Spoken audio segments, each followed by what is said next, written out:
Friends, कल अयोध्या के नवनिर्मित राम मंदिर में रामलला के ललाट के बीचों बीच सूर्य की किरण कुछ देर तक उनके ललाट को जगमगाती रही। ये राम भक्तों के साथ साथ बहुत लोगों के लिए कौतूहल का विषय लगातार बना हुआ है। सभी लोग हैरान हैं फ्रेंड्स कि ये कोई चमत्कार है या फिर कुछ और।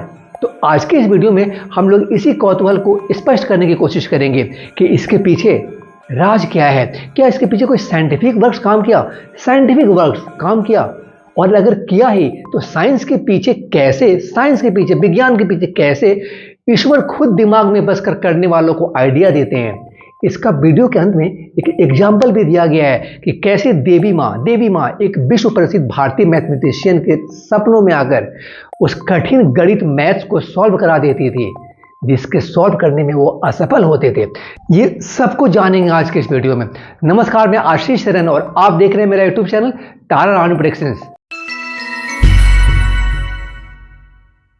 फ्रेंड्स, रामनवमी के अवसर पर कल 17 अप्रैल को अयोध्या मंदिर में रामलला का सूर्य अभिषेक ठीक दोपहर 12 बजे लगभग 3 मिनट के लिए किया गया।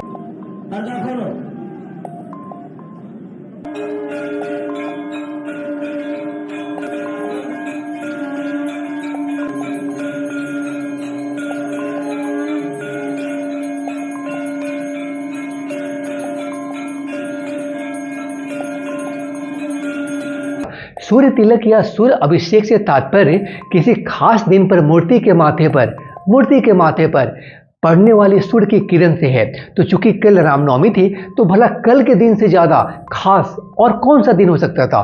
फ्रेंड्स, जब इस मंदिर का निर्माण हो रहा था तभी इस बात का भी ध्यान रखा गया था कि जब कभी सूर्य तिलक या सूर्य अभिषेक करना पड़े जहां रामलला के कपाट से सूर्य की सीधी किरण कुछ देर तक टिकी रहे, तो ये कैसे संभव कराया जाए। इसके लिए फ्रेंड्स, मंदिर ट्रस्ट ने वैज्ञानिकों की एक टीम को नियुक्त किया था जो इस चीज को संभव बनाने के लिए दर्पण और लेंस के संयोजन का उपयोग किया और ऐसा करके सूर्य की रोशनी को भगवान रामलला की मूर्ति के माथे पर सटीक रूप से निर्देशित डायरेक्ट किया गया और यह दोपहर 12 बजे लगभग 3 मिनट के लिए किया गया। सूर्य तिलक तंत्र कैसे काम करता है? देखिए फ्रेंड्स, राम मंदिर में दर्पण और लेंस से जुड़ी एक विस्तृत प्रणाली है, एक इलेबोरेटेड सिस्टम है जिसके माध्यम से रामलला का सूर्य तिलक संभव हो पाया।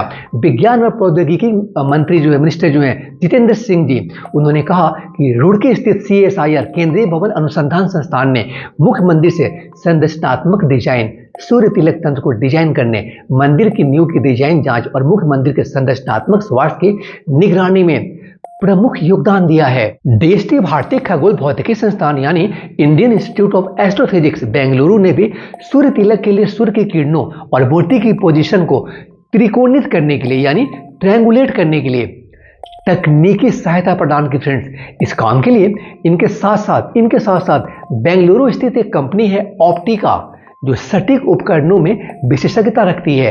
वो सूर्य की रोशनी को रामलला के ललाट तक पहुंचाने के लिए उपयोग में लाई जाने वाली लेंसेज और पीतल की नलियों जो पीतल की जो नलियां हैं, जो पाइप्स हैं पीतल की, उसके निर्माण में शामिल थे। Science and technology minister Jitendra Singh ji ने कहा कि गियर बॉक्स और परावर्तक दर्पण लेंस को इस तरह से व्यवस्थित किया गया है कि सूर्य की किरणों को, जो well known principles of tracking sun's path है, उसको फॉलो करके सूर्य की किरण को गर्भगृह की तरफ मोड़ दी जाए। मतलब जितेंद्र सिंह ने कहा फ्रेंड्स, जो मिनिस्टर है, साइंस एंड टेक्नोलॉजी मिनिस्टर उन्होंने कहा कि gear box and reflective mirrors lenses have been arranged in such a way that sun rays will be deflected to गर्भगृह sanctum sanctorum using well known principles of tracking sun's path. Friends, Ramlala के ललाट पे सूर्य किरण को लाने के पीछे भले ही scientific कारण रहा हो, लेकिन कहते हैं कि साइंस भी कुछ नहीं कर सकता अगर ईश्वर की सहमति ना हो।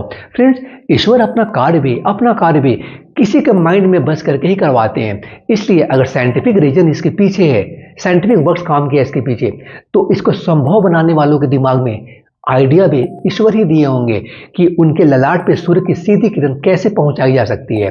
फ्रेंड्स, आपको शायद पता हो या अगर नहीं पता है तो आपको बताता चलूं कि मैथ्स के जीनियस माने जाने वाले श्रीनिवास रामानुजन जिनका जन्म 22 दिसंबर 1887 को तमिलनाडु के ईरोड में हुआ था और जिनकी गणितीय प्रतिभा का लोहा सारी दुनिया मानती है, का कहना था कि बहुत सारे गणितीय सवाल का हल जब उनके लाख कोशिश करने के बावजूद भी सॉल्व नहीं हो पाते थे तो उनके सपने में देवी माँ आकर उस मैथ को सॉल्व करने का आइडिया देती थी और फिर वो मैथ सॉल्व हो जाता था।